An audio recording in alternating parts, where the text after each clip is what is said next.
आप किस किस मयार की कविताएं लिखते हैं? क्या विषय वस्तु रहती है आपकी कविताओं की? मेरी विषय वस्तु आसपास के माहौल का जो मुझ पर असर होता है, मेरी लेखनी को उबकाई आ जाती है जब आप लोग मेरी नायिका के यौन शोषण के चित्र को देख चटखारा लेते हैं और आशा करते हैं मेरी और भी अधिक विस्फोटक रचना की। मेरे पिताजी हमें घर में पढ़ाया करते थे, तब उन्होंने मुझे साहित्य की परिचय बताया कि साहित्य के मूल सिद्धांत क्या होते हैं। महल के दरबान चाय पानी नहीं मांगेंगे, राजकुमार राजा से मांगेगा राजकुमारी, बिना कलर टीवी फ्रिज और कार के।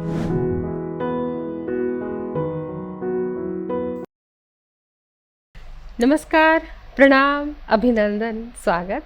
दोस्तों, मैं आपकी अपनी सखी यानी उर्मिल सखी हाजिर हूँ लेकर आपका पसंदीदा कार्यक्रम दस्तक दिल की बात कलम से। हर बार आपकी मुलाकात होती है ख़ास मेहमान से, और मेहमान भी वो ख़ास जो साहित्य के आसमान पर अपनी ऊंचाइयों पर है, यानी साहित्य के सफ़र पर है। और हर बार आप देखते हैं उनकी जीवन यात्रा, उनकी सुनते हैं रचनाएं, क्योंकि रचनाएं सुनने के साथ साथ आप उनके व्यक्तित्व को, उनके जन्म को, उनके स्थान की, उनकी पैदाइश, वो कहाँ के रहने वाले हैं, तमाम जानकारी आपको हासिल होती है साक्षात्कार के माध्यम से।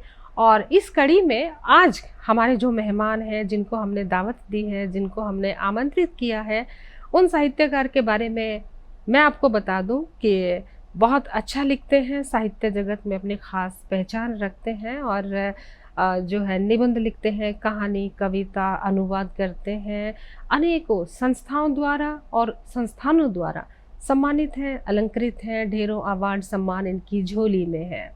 और इनकी एक कहानी है रामदई की आंखें, उसका लघु शोध कार्य भी हुआ है, एमफिल हुई है यानी उसके ऊपर कुरुक्षेत्र विश्वविद्यालय से।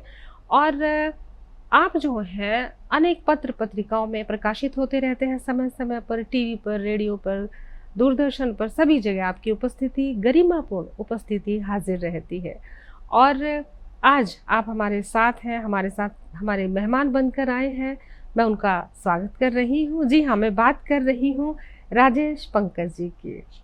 राजेश पंकज जी, आपका स्टूडियो में स्वागत है, और आपने हमारा निमंत्रण स्वीकार किया दस्तक दिल की बात कलम से कहने के लिए। ये मेरा भी सौभाग्य है जी कि यहाँ पर आने का मौका मिला मुझे। जी, और सवालों की झड़ी आपकी सखी अब लगाने वाली है, लेकिन हम जो है बड़ा हल्का सा रखेंगे माहौल को, क्योंकि आप भी बहुत अच्छे से हमें जानते हैं। हम भी पिछले 18 साल से आपको जानते हैं, साहित्य जगत का हम एक ही, मतलब हमारी क्षेत्र भूमि है, हमारा पृष्ठभूमि हमारी एक है, तो बहुत कुछ मैं आपके बारे में जानती हूँ, तो मेरे लिए और भी सहज है आपके बारे में बात करना।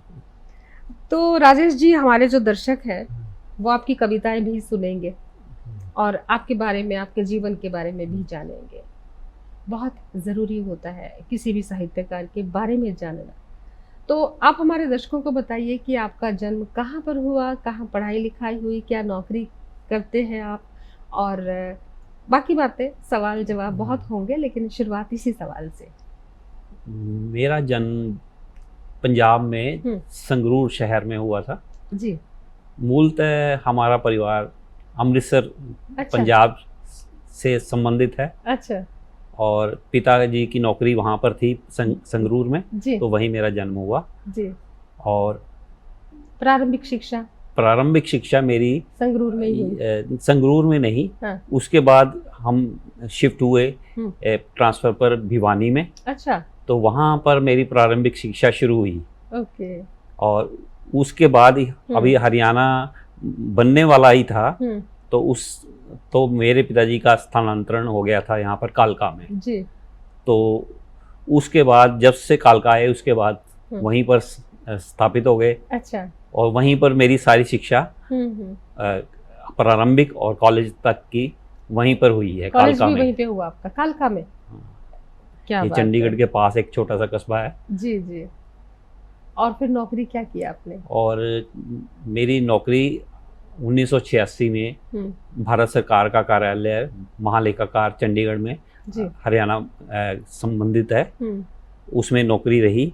और मैंने 35 साल सेवा की और 1920 में हम्म, मैं सेवानिवृत्त हो गया था। क्या बात है। और जो है साहित्य का सफर की बात करें तो आप निबंध लिखते हैं, आप कविता कहते हैं, कहानी कहते हैं, अनुवाद करते हैं पंजाबी से हिंदी में, हिंदी से पंजाबी में, तो बहुत सारा आपका शोध कार्य भी हुआ है, आपकी कहानियों पर हुआ है, और आप पत्र पत्रिकाओं के संपादक भी रहे हैं।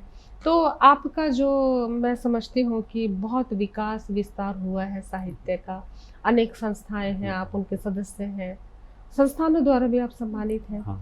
तो आप मुझे ये बताइए कि आप जब इस साहित्य के सफर पर चले तो क्या उम्र थी, आपने पहले कविता लिखी या कहानी लिखी? जो इसका रुझान बचपन से जब मैं पढ़ता था, तो हिंदी को जब मैं पढ़ता था मेरा अधिक ध्यान जो है, आकर्षण जो था कविता पढ़ने पर होता था। तो धीरे धीरे मतलब जी। उस वक्त मुझे ये जी। मालूम नहीं था कि मैं कभी लिखूंगा हाँ, भी या मुझे राजेश हाँ, जी ऐसा लगता हाँ, है कि आप 1920 में रिटायर बोल गए हैं। हाँ 2020 में हुई है। हाँ 2020 में सेवानिवृत्त हुआ हूँ। जी, हाँ ऐसा होता है हाँ जब हाँ लेखक बहुत हाँ लिखता है हाँ तो हाँ कुछ हाँ गिनती, हाँ कुछ गणना हाँ गलत हो सकती है। हाँ अगर हाँ आप 1920 में हाँ सेवानिवृत्त हुए होते हाँ तो शायद हमारे साथ नहीं होते। हाँ, नहीं होते। हाँ चलो शुक्र है, हाँ से कुछ गलतियों से हाँ हास्य हाँ विनोद सीखते निकलता हैं। है, हाँ नहीं निकलता है, इस हाँ बहाने हम हंस हाँ रहे हैं। और क्योंकि आप बहुत लिखते हैं, अनुवाद करते हैं, और तो आपने स्कूली आरंभिक शिक्षा जब वहाँ पे हुई तो वहाँ से आपने मतलब हिंदी लिटरेचर की तरफ आपका इंटरेस्ट होना शुरू हो गया। हाँ, इसका मेरा जो रुझान है, मेरे पिताजी हमें घर में पढ़ाया करते थे, तो उन्होंने साहित्य रत्न किया हुआ था। अच्छा। तो जब मैं तकरीबन 8वीं कक्षा में था, तो उन दिनों में पढ़ा करता था, तब उन्होंने मुझे साहित्य की परिचय बताया कि साहित्य के मूल सिद्धांत क्या होते हैं, कि किसे साहित्य कहते हैं और किसे नहीं कहते हैं। तो इसी तरह उन्होंने ही मुझे अंग्रेजी भाषा के भी बेसिक्स जो है सिखाए थे। तो उसी से धीरे धीरे जब तक मैं मैट्रिकुलेशन तक पहुंचा, तो वो उनसे सुन के तो धीरे धीरे मेरा रुझान हिंदी साहित्य की तरफ बढ़ गया, और मैंने ज़्यादा से ज़्यादा किताबें पढ़नी शुरू कर दी हिंदी की। जी। और तो पहले आपने क्या लिखा था? पहले कविता लिखी थी कि कहानी लिखी थी? सबसे पहले 1977 में मैंने पहले कविता ही लिखी थी। तो कविता मैं किसी को दिखाता नहीं था। अच्छा। लिखता था और रख लेता था। ऐसी क्या उसमें रहस्य था आपकी कविताओं में जो किसी को दिखाते नहीं थे? कि कोई मजाक उड़ाएगा? कल्पना की उड़ान। कल्पना की उड़ान थी। और कल्पना करने वाले को कोई सहजता से स्वीकार नहीं करता, उसको कहते हैं एक पुर्जा ढीला हो गया। हाँ, मेरा कुछ ऐसा जो स्वभाव था कि मैं बहुत ज़्यादा दोस्तों या मित्रों से घिरा नहीं रहता था। अच्छा। एक दो दोस्त ही होते थे मेरे, तो ज़्यादा मैं अकेला ही रहता था। तो इसीलिए मैं जो लिखता था अपने पास ही रखता था, किसी को बताता भी नहीं था जी। तो 10वीं के बाद मैं कॉलेज में आ गया, तो वहाँ पर कॉलेज की जो है पत्रिका छपती थी जी। तो जब उस पत्रिका के बारे में पता चला, तो उन्होंने जब विद्यार्थियों को कहा कि अब आप अपनी रचनाएं दो, तो उसको सोचकर मैंने पहली बार रचना पत्रिका के लिए लिखी। अच्छा। और क्योंकि मेरी दोनों भाषाओं पे पकड़ थी, तो पहली मेरी रचना जो थी वो कहानी थी, और वो अंग्रेजी में थी। क्या बात है, वाह वाह। और उसका शीर्षक था लॉस्ट पोएम। लॉस्ट पोएम कि भी एक कवि है, उसकी कविता लिखी है उसने और वो खो जाती है, लॉस्ट हो चुकी है। क्या बात है। और फिर जो है आगे इंटरेस्ट कैसे हुआ कि तो भाई इसी पे आपको? उसी दौरान कॉलेज में बहुत बड़ी हमारी कॉलेज की लाइब्रेरी थी, और जो कि कॉलेज आने से पहले ही मेरा हिंदी साहित्य में रुचि बढ़ गई थी। तो कॉलेज में रहते हुए तकरीबन मैंने आधे से ज़्यादा किताबें लाइब्रेरी की जो हिंदी की थी वो पढ़ ली, और सिलेबस की तरफ मेरा ध्यान कम होता था।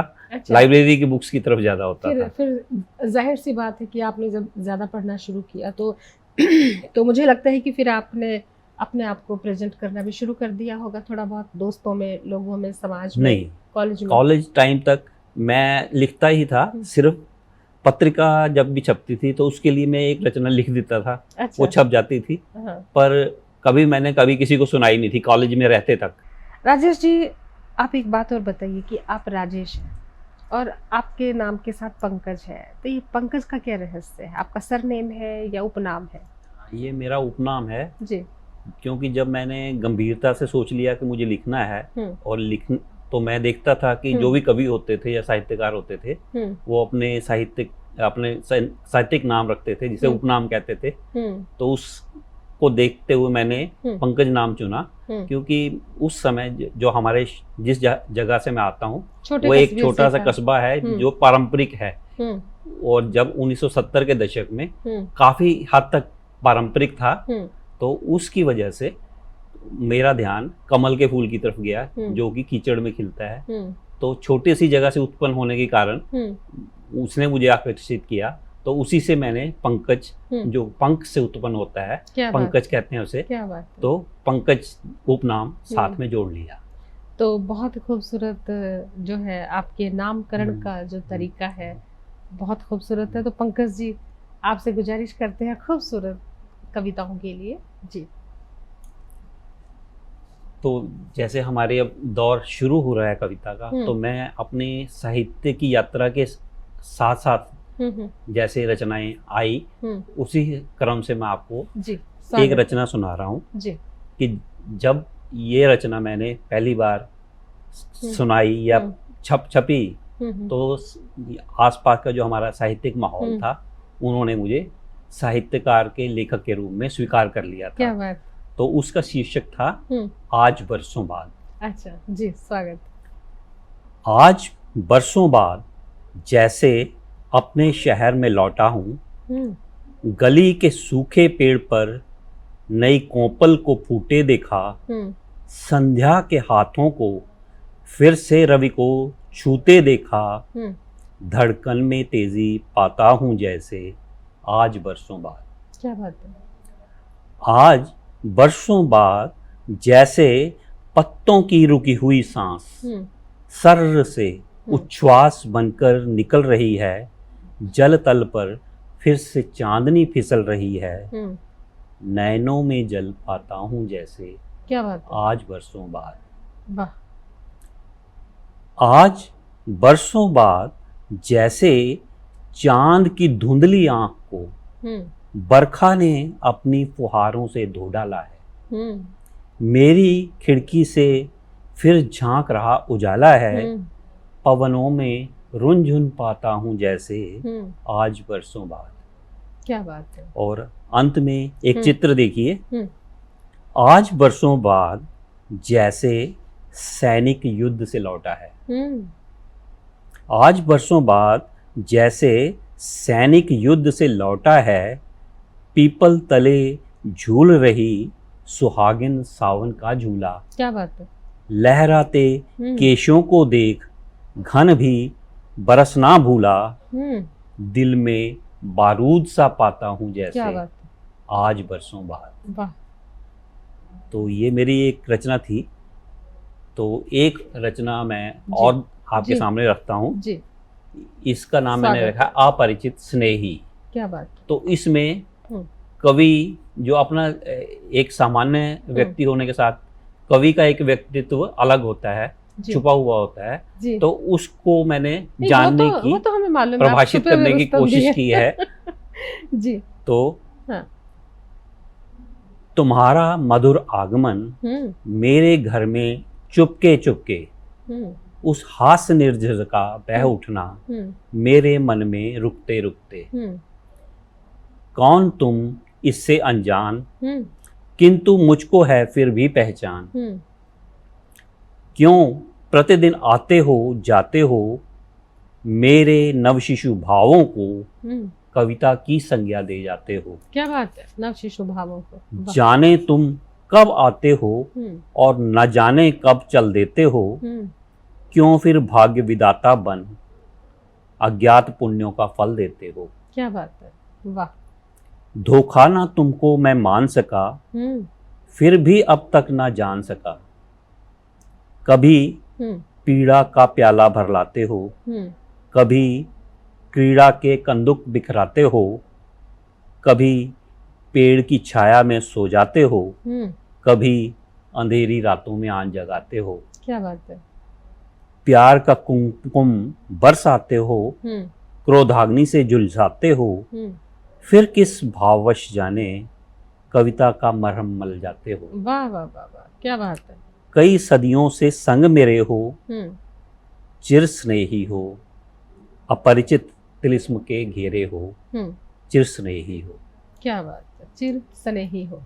जी, बहुत खूबसूरत है कि एक भावों की जो अभिव्यक्ति है वो पूरी तरह से मुखरित होती है। और पंकज जी, मुझे एक बात और बताइए कि आप जब कविता लिखते हैं तो आप किस किस मयार की कविताएं लिखते हैं, क्या विषय वस्तु रहती है आपकी कविताओं की। मेरी विषय वस्तु आसपास के माहौल का जो मुझ पर असर होता है, मुझे ये घटनाओं का इतिवृत्त चित्रण में इतनी रुचि नहीं रही, तो उससे मैंने क्या अर्थ ग्रहण किए उनको अभिव्यक्त करने की तरफ मेरा ध्यान ज्यादा रहा। जी जी जी। और ज्यादातर जैसे जो विषय वस्तु रहती है और आपकी, तो इसीलिए मेरी विधा भी कोई निश्चित नहीं रही है। निश्चित नहीं है। तो कभी छंद पद, तो कभी छंद मुक्त, छंद मुक्त, हर तरह की कविताएं लिखता अतरंगी रहा। सतरंगी। हाँ, जी, क्या बात है, बहुत खूब। और प्रकृति प्रेम भी है, देश प्रेम भी है, बहुत सारे विषय हैं। मतलब मुझे हाँ। लगता है कि एक लेखक जो होता है उसकी लिखने की जो परिनिधि है वो अपार होती है, कोई सीमा नहीं होती, विस्तृत आकाश होता है सोचने की, क्योंकि वो कल्पनाओं के घोड़े पर सवार होता है। और कल्पनाओं का घोड़ा हाँ। किसी भी दिशा में जा सकता है। पहाड़ देखे तो पहाड़ की तरफ चल दिया, हवाएं देखी तो प्रकृति की हरियाली की ओर चल दिया, महबूबा देखी तो उसकी वंदना करने लग गया, माँ देखी तो चरण वंदना करने लग गया। तो ये जो कवि है बांधे कहाँ रुकता है। और एक सवाल और बताइए मुझे, आप अनुवाद करते हैं, हाँ। तो अनुवाद करना भी एक मैं समझती हूँ कि इतना आसान काम नहीं है, क्योंकि अपनी भावनाओं से अपना कुछ स्वरचित लिखना तो एक आसान काम है कि आपके मन में जो उद्वल था, हाँ। आपके मन में जो चल रहा था, उद्वलित हो रहा था, वो चीज़ आपने लिखित कर दी। लेकिन दूसरे की भाषा को अपने अंदाज में उसको अभिव्यक्त करना, क्योंकि हमारे पास शब्दों का भी विरोध रहता है कि हमने अपने शब्दों से उस बात को सरल भाषा में अभिव्यक्त करना है। तो अनुवाद करना कैसा लगता है? अनुवाद करना मुश्किल प्रक्रिया है? मुश्किल इतना नहीं लगा, पर इसमें अनुवाद का हम सिद्धांत देखते हैं तो उसमें क्या कहा गया है कि अनुवाद जो है एक सेतु का काम करता है, कि एक भाषा से दूसरी भाषा अच्छी चीजें दूसरी भाषा में लाते हैं। पर साथ में ये भी कहा गया है कि कुछ वो चीजें ऐसी होती हैं जिनका अनुवाद संभव ही नहीं है, विशेष रूप से कविता। और जो अगर वो छंदबद्ध कविता हो तो और भी कठिन है। जी, तो अक्सर जो मैं अनुवाद करता रहा हूँ, मैं पद्य का अनुवाद नहीं करता रहा, गद्य का अनुवाद करता रहा, क्योंकि गद्य में सीधी सरल भाषा होती है, तो उसको अनुवाद करना में आसानी होती है। राजेश जी, आप जैसे अनुवाद भी कहा कि हाँ थोड़ी मुश्किल प्रक्रिया है, लेकिन कहानी को, गद्य को करना आसान है, क्योंकि छंदबद्ध चीज़ों को तो हम थोड़ा सा मुश्किलात आती ही हैं। लेकिन अब जैसे कि मैं देख रही हूँ कि आप जो हैं, आपकी कहानी बड़ी फेमस हुई है, रामदई की आंखें। रामदई एक करैक्टर है और उसकी आंखों के ऊपर पूरी कहानी है, और उस पर शोध कार्य भी हुआ है, लघु शोध कार्य हुआ है, एमफिल की है कुरुक्षेत्र विश्वविद्यालय में, और बहुत ही चर्चित कहानी रही है ये। और इसके बारे में बताइए कि ये कहानी का शीर्षक तो बहुत खूबसूरत है, रामदई की आंखें। जाहिर सी बात है कि किसी ग्रामीण पृष्ठभूमि से रामदई है, नाम से ही पता चल रहा है। तो उसका क्या कंटेंट है? इसका कंटेंट है कि ये सन 47 में जब भारत पाकिस्तान का बंटवारा हुआ, तो उस समय वो शरणार्थियों के साथ आती है और रास्ते में उसका सारा परिवार मारा जाता है।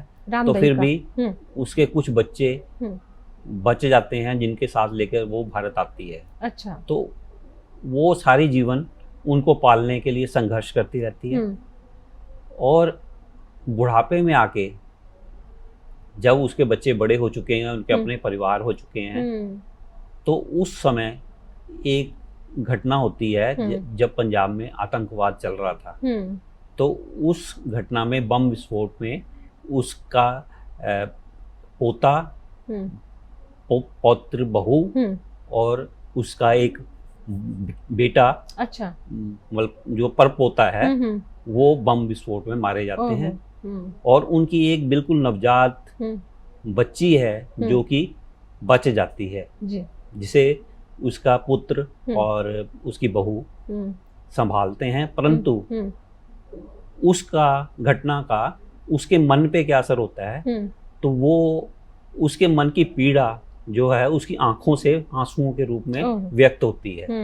तो यही कहानी का रामदेई कंटेंट है। की आंखें मतलब कि एक गमगीन माहौल में हमेशा विचरती रहती उसमें है, उस उस उदासी में। रामदेई का आक्रोश जो है वो व्यक्त होता है ओके, आतंकवाद के कि खिलाफ। वो आतंकवाद के विरुद्ध उसका आक्रोश व्यक्त होता है उस कहानी में। जी जी जी, हम समझ के, बहुत ही प्रचलित, बहुत ही फेमस कहानी है। और तो जब आप कहानी लिखते हैं तो और कविता भी लिखते हैं, तो आपकी पसंदीदा विधा क्या है? मेरी पसंदीदा विधा कविता रही है। कहानी तो जब मुझे कोई आग्रह करता है या कभी छपवाने के लिए किसी से मांगी जाती है तभी लिखता हूँ। अच्छा, निरंतर मैं पहले से लिख कर नहीं रखता। अच्छा, क्या तो बात इसी है। तरह, क्योंकि जब मैं सरकारी सेवा में आया, अच्छा, तो मैं एक पत्रिका का, कार्यालय की पत्रिका का संपादक बन गया। ठीक है। तो मैं निरंतर उसके अंक निकालता था।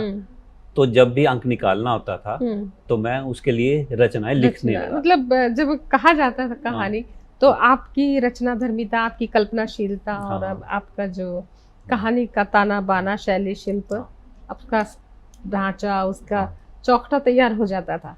हाँ, उसमें यही होता है कि कविता में और कहानी में सिर्फ इतना फर्क है कि कवि अपनी अभिव्यक्ति को अपने खुद से ही व्यक्त करता है, परंतु कहानी जो है उसका एक सामने उसके पाठक होता है। सही बात तो है। उसको कहानी पाठक तक पहुंचानी है, उसके लिए उसको उसकी कला, उसकी शिल्प को निखारना पड़ता है, काफी समय देना पड़ता है। जी जी। तो जो कि कविता में नहीं करना पड़ता। और वो मुझे लगता है कि पात्रों के साथ सही न्याय भी करना पड़ता है, जिसको लेकर चले हैं आखिरी सफर तक उसको निभाना होता है।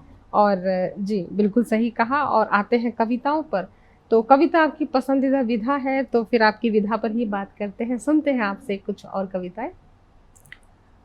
तो और एक चीज और है, मैं कविताओं के साथ साथ मैं आपको बता दूं कि जैसे आपकी एक किताब है रामदेई की आंखें, ये मेरी पहली पुस्तक थी। कब छपी थी? ये 2007 में प्रकाशित हुई थी।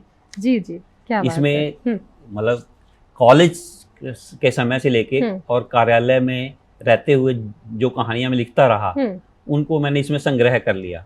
और उसके बाद कहीं देर ना हो जाए, ये कहानी बिल्कुल नई पुस्तक है। ये भी कहानी संग्रह है जी। ये अभी 2018 में प्रकाशित हुई है। 2018 में, क्या बात है।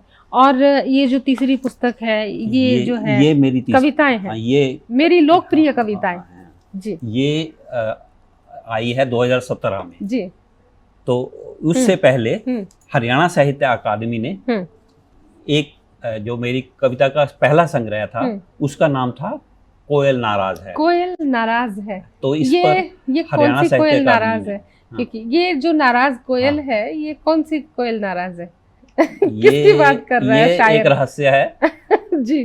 तो ये घर की कोयल नाराज होगी। मेरी घर की कोयल है।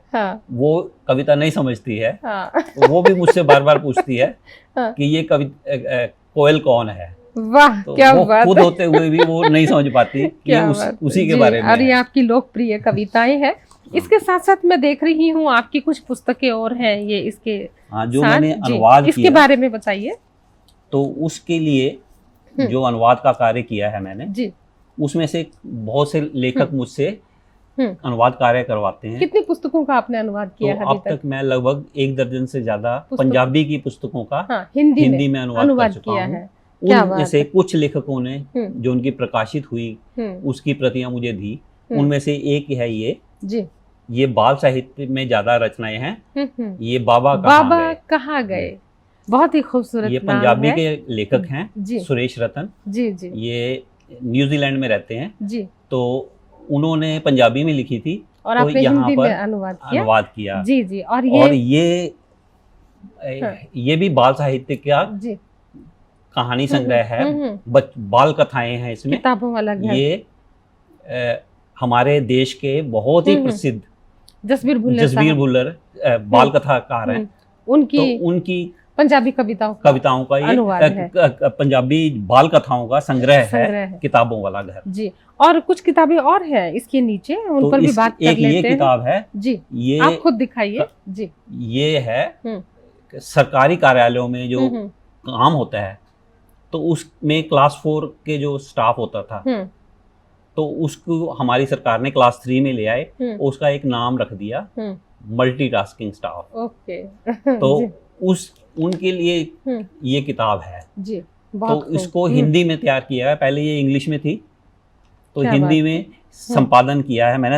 एक यूनिवर्सिटी के प्रोफेसर हैं डॉक्टर भावना गुप्ता, उनके साथ मिलकर मैंने इसका, और कुछ किताबों का आपने संपादन भी किया है। और मैं कार्यालय की पत्रिका का संपादन करता रहा हूँ। ये 25 साल तक मैंने इस पत्रिका का संपादन किया है। नवकिरण। ये कौन से डिपार्टमेंट की है? ये महालेखाकार हरियाणा के कार्यालय। अपनी नौकरी के बारे में नहीं बताया। हाँ, वो बात भी होगी जी।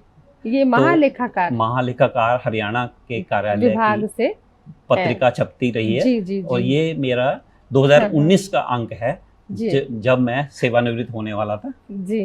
क्या बात है। देखिए, जब आप सेवा में होते हैं, सरकारी नौकरी में होते हैं, और आप लेखक होते हैं, कवि होते हैं, कहानीकार होते हैं, तो ये सौभाग्य भी आपको हासिल है कि आप अपने जहाँ पे आप काम कर रहे हैं, जिस डिपार्टमेंट में काम कर रहे हैं, विभाग में काम कर रहे हैं, वहाँ पे आपको मैगजीन के संपादक का मौका मिले।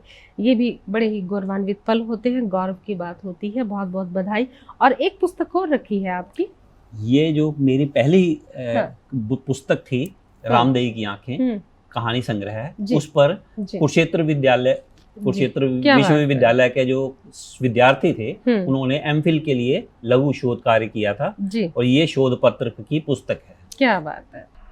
राजेश जी, आप साहित्यकार हैं, जाहिर सी बात है, जब आपको अच्छा लिखना है तो अच्छा पढ़ना भी पड़ेगा। कहते हैं कि जब आप 100 किताबें पढ़ते हैं तब जाके आप 2 किताबें लिखें, तो वो एक मुकम्मल आपकी रचना होती है। बगैर नॉलेज के, बगैर दुनिया को समझे, शब्द ज्ञान के बिना, माहौल को समझे बगैर हम ऐसा कहा जाता है कि बहुत पढ़ना चाहिए, लेखक को तो बहुत ज़्यादा पढ़ना चाहिए। तो आप किन को ज़्यादा पढ़ना पसंद करते हैं? कौन है आपकी प्रेरणा, जिनसे आप प्रभावित हैं? कभी भी किसी एक लेखक तक सीमित नहीं रहा। मेरे सामने जो भी आया मैं सभी को पढ़ता रहा। इसमें मैं पंजाबी के लेखकों को भी पढ़ता रहा, इसमें मैं हिंदी के लेखकों को भी पढ़ता रहा, और उर्दू के लेखकों का जो हिंदी में प्रकाशन होता था तो वो उनको भी पढ़ा मैंने। और मैंने अपने अध्ययन करते हुए मास्टर्स जब इंग्लिश में किया, तो मैंने विश्व साहित्य में जो अच्छे लेखक हैं उनको भी पढ़ा। तो और उसके बाद फिर मैंने जब अनुवाद को अपनाया, तो उस वक्त भी मुझे आकर्षण यही था कि मैं पंजाबी के जो स्तरीय साहित्य है उसको पढूं और उसको हिंदी के साहित्य में लेकर ट्राई सिटी में आपको स्तरीय साहित्य में किन का नाम लेना चाहेंगे आप? उस वक्त जब हमने पढ़ना शुरू किया, ज़्यादा हम प्रसाद की कहानियाँ और बाद में और जो लेखक आते थे, और जो मुझे याद पड़ते हैं उन जिन्होंने मुझे बहुत प्रभावित किया, वो उर्दू के एक लेखक थे कृष्णचंद्र। उनकी कहानियां और उनके उपन्यास बहुत ही प्रभावित करते थे।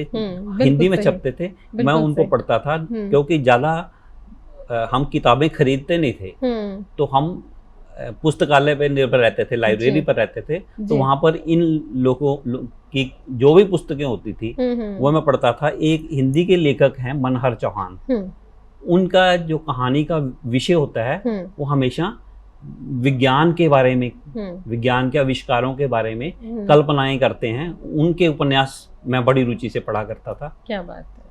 और एक सवाल और पूछना चाहती हूँ, आप लिख रहे हैं, आप पढ़ भी रहे हैं, और जैसे कि हमारी बात हुई है भी कि पढ़ा बहुत है, तो आज का जो लेखक है वो कैसा लिख रहा है? उसकी दशा और दशा पर, उसकी जो दिशा है, कहाँ को जा रहा है और क्या दशा है, तो इस पर जरा प्रकाश डालेंगे। कैसा लिख रहा है आज का राइटर? आज का लेखक अच्छा लिख रहा है, मैं कह रहा हूँ। अच्छा।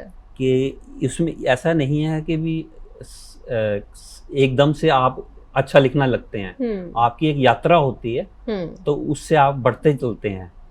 तो आजकल के लेखक को देखकर हमें प्रेरणा मिलती है, नए विषय आ रहे हैं, नई कथन शैली आ रही है उनकी, उनको देखकर हमें खुशी भी होती है और विस्मय भी होता है कि भी ये भी तरीके हैं, शैलियां हैं जिन्हें हम एक्सप्लोर पहले नहीं करते थे, तो हमें करना चाहिए, उनसे कुछ सीखना चाहिए। जी, मतलब कालजयी लिखा जा रहा है, जैसे हमारे सूरदास, कबीरदास, हमारे जायसी या हमारे दुष्यंत जी हैं, और इस तरह जो हमारे हिंदी के भी अच्छे गजलकार हुए हैं, हिंदी के कहानीकार हुए, मुंशी प्रेमचंद हुए हैं, तो इतने वरिष्ठ और इतने मतलब वरिष्ठ तो खैर है ही, मतलब प्रबुद्ध साहित्यकार, कालजयी रचनाकार, क्या आज के समय का जो लेखक है कालजयी साहित्यकार बन पाएगा?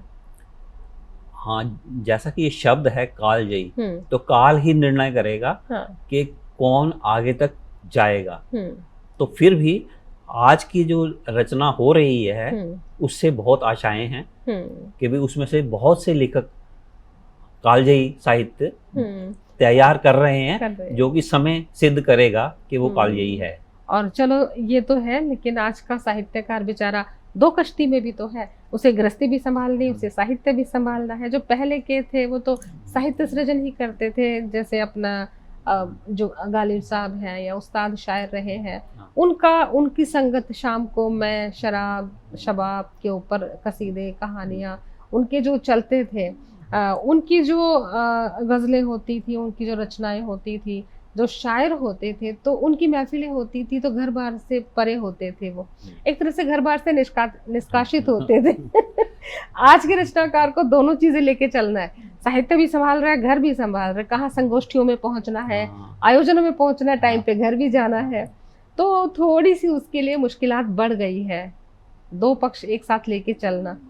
आप इसके बारे में क्या कहेंगे? हाँ, मैं आपके इस कथन से बिल्कुल सहमत हूँ। सहमत तो होंगे ना? क्योंकि मैं खुद भी भुक्तभोगी हूँ और मैं आसपास के जो हमारे मित्र हैं, साहित्यकार हैं, उनको भी देखता हूँ।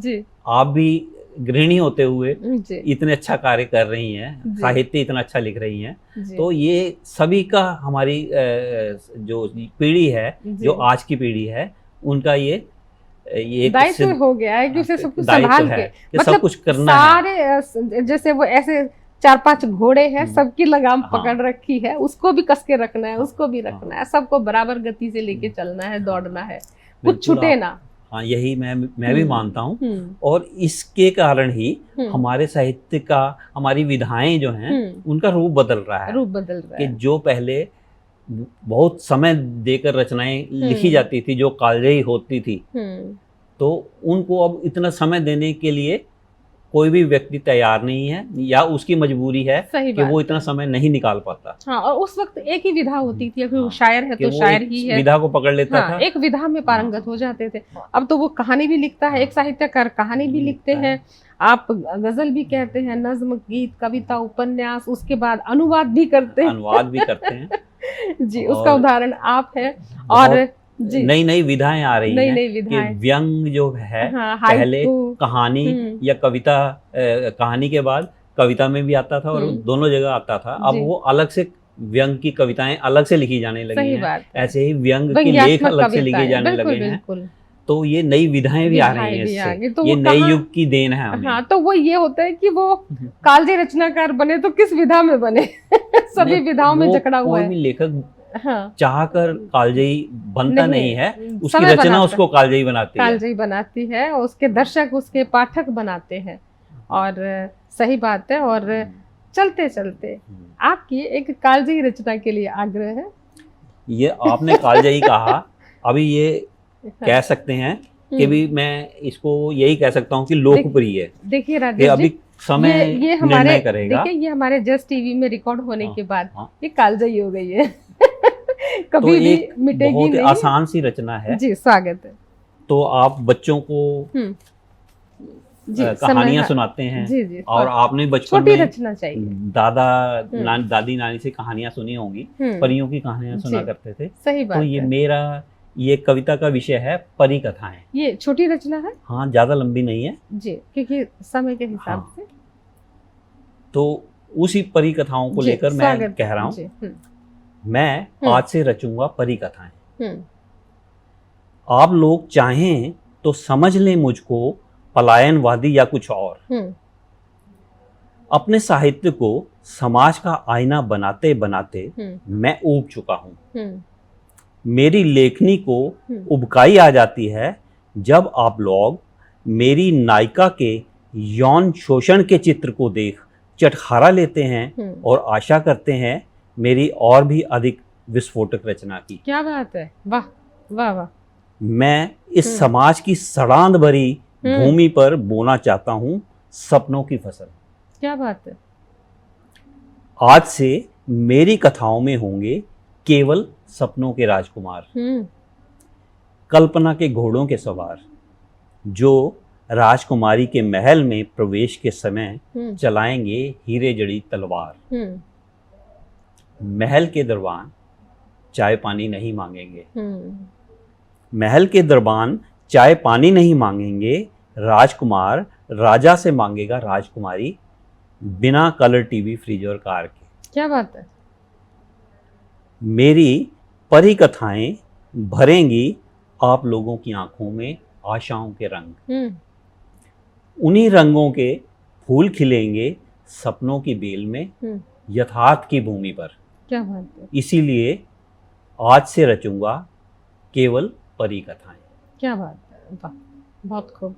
और वाकई आपने परी कथा को रच दिया है कि आज की जो हमारी परी है उसके लिए किस तरह का माहौल चाहिए, कैसा राजकुमार चाहिए। बहुत कुछ आपने चरित्र चित्रण इस तरह से प्रस्तुत कर दिया है कविता में कि आपने अपनी विकास यात्रा, अपनी कल्पना यात्रा का पूरा प्रतिबिंब उतार दिया कविता में। बहुत बहुत शुक्रिया राजेश जी। और आप हमारे स्टूडियो में आए, हमारा आग्रह स्वीकार किया, आपका बहुत बहुत शुक्रिया। धन्यवाद।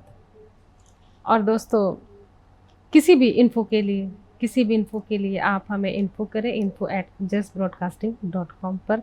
यूं ही अपना प्यार बरकरार रखें, अपने सुझाव दें, अपनी राय दें। और दोस्तों, अब मुझे और राजेश पंकज जी को दीजिए अनुमति। प्रणाम। नमस्कार।